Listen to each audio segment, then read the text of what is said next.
الذین یتخذون الکافرین اولیاء من دون المؤمنین، ان کی ایک شان یہ بھی تھی کہ وہ جو کفار تھے ان کو دوست بناتے تھے.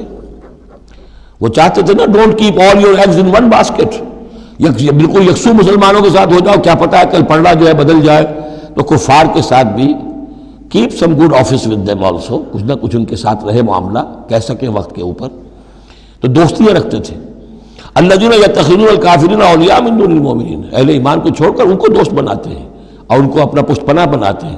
ایبتغون عندہم العزہ، کیا وہ ان کے اس قرب میں اور ان کی محفلوں میں جا کر عزت چاہتے ہیں، عزت کی تلاشی ہے.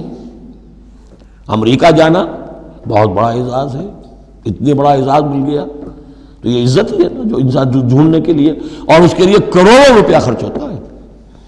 اس کے لیے جو بھی لابینگ ہوتی ہے، اس کے لیے وہ چند منٹ کی ملاقات کے لیے وہ بھی، اور کچھ اس سے حاصل ہو نہ ہو، باقی جو پالیسیاں ان کی چلتی رہتی ہیں وہ تو جو بھی ان کا CIA کر رہا ہے یا کوئی اور پینٹاگون کر رہا ہے وہ تو بیٹھا ہوا ہے ایک فگر ہیڈ، اس کے سوا کچھ بھی نہیں.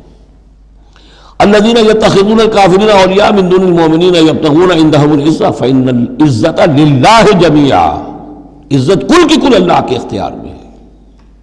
کہاں عزت ڈھونڈ رہے ہو؟